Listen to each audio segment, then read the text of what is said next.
देखिए, पीलीभीत पूर्व से सुनियोजित कार्यक्रम है। हम लोग 26 सितंबर से एक सावधान रथ यात्रा लेकर के चल रहे हैं और सावधान रथ यात्रा के माध्यम से पूरे उत्तर प्रदेश की जनता को हम लोग सावधान करने के मूड में हैं। और सावधान करना है इन लोगों को, इन लोगों ने, इस जनता ने जिसको मतदान दे करके सत्ता शासन पे बैठाया और एक उम्मीद लगा के बैठाया था कि जो सरकारें बनेंगी तो हमारा कल्याण होगा, सामाजिक, शैक्षणिक, राजनीतिक और आर्थिक विकास होगा।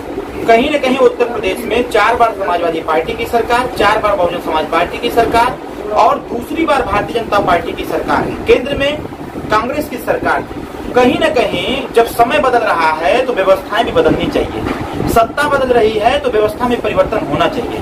कहीं न कहीं ये राजनीतिक पार्टियां जनता को गुमराह करके अपना सत्ता शासन काबिज करते हैं। हम लोग सावधान रथ यात्रा के माध्यम से जनता को आगाह कर रहे हैं कि आपके हक हिस्साधिकार की बात, आपके न्याय की बात, आपके बच्चों की शिक्षा, उनके रोजी रोजगार की बात सदन की पटल पर कोई रखने का कार्य करता है 403 विधायकों में, तो उसका नाम ओम प्रकाश राजभर है। ओम प्रकाश राजभर सड़क से लेकर सदन तक गरीबों के हक हिस्साधिकार की बात रखते हैं, उनके न्याय की बात करते हैं। अभी कुछ दिनों पहले हम लोगों ने माननीय मुख्यमंत्री जी से मुलाकात किया। मुख्यमंत्री से मुलाकात करके हम लोगों ने एक प्रपोजल उनको दिया कि उत्तर प्रदेश में जो सरकार, आपकी सरकार ने भू माफियाओं के खिलाफ जो कार्रवाई करने का आदेश दिया है, इनकी आड़ में जो गरीब कैसे कैसे मेहनत करके 40 साल 50 साल से घर और बना करके रह रहा है, ऐसे लोगों का घर उजाड़ा जा रहा है।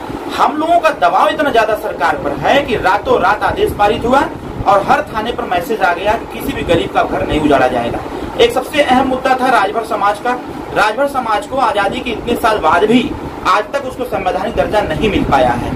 तो राजभर समाज को संवैधानिक दर्जा दिलाने के लिए हम लोग राजभर जाति को अनुसूचित जनजाति में शामिल कराने के लिए भी मुख्यमंत्री से मुलाकात किए थे। ये भी प्रपोजल सेंट्रल गवर्नमेंट को चला गया है। उत्तर प्रदेश में जिस प्रकार से बेरोजगारी है, ये बेरोजगारी कैसे दूर होगी, इस पे भी वार्तालाप हुआ।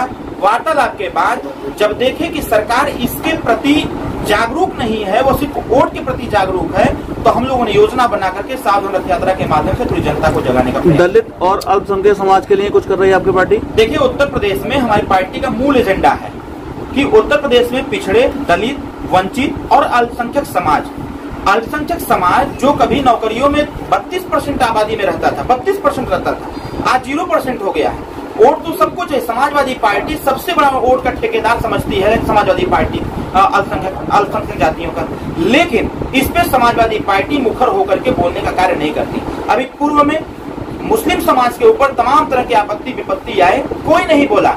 अगर सदन की पटल पर इनकी रक्षा, सुरक्षा, इनके न्याय की बात किसी ने किया तो ओम प्रकाश राजभर ने किया।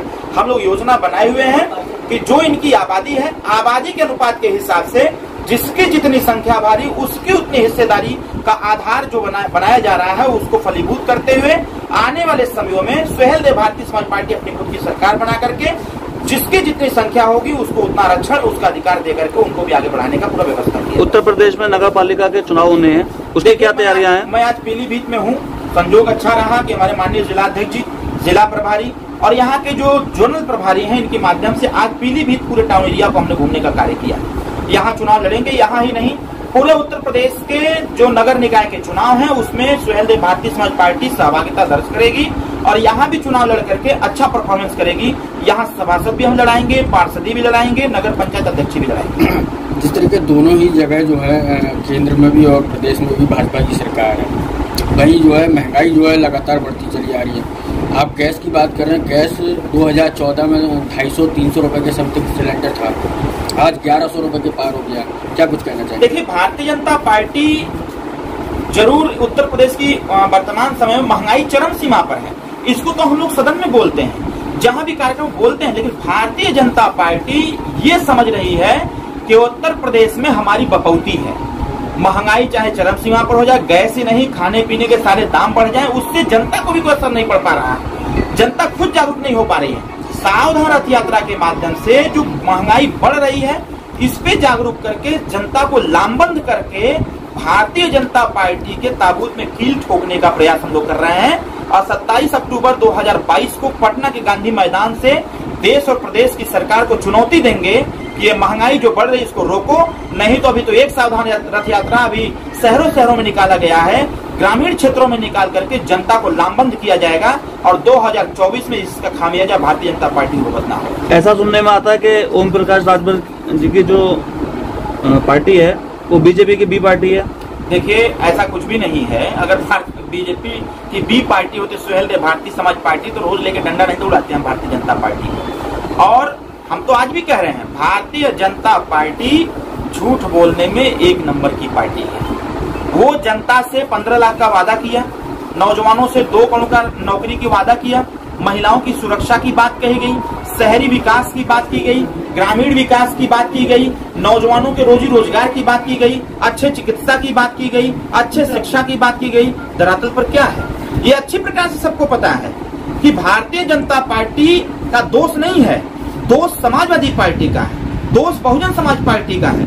अगर ये लोग ठीक ठाक से काम करते, अगर ये लोग जनता के प्रति जवाबदेही अगर तय करते, तो भारतीय जनता पार्टी का सरकार नहीं बनता। कहीं न कहीं उत्तर प्रदेश में अगर जनता पीसी जा रही है, 2 पार्टन के बीच में साबुत मिला न कोई।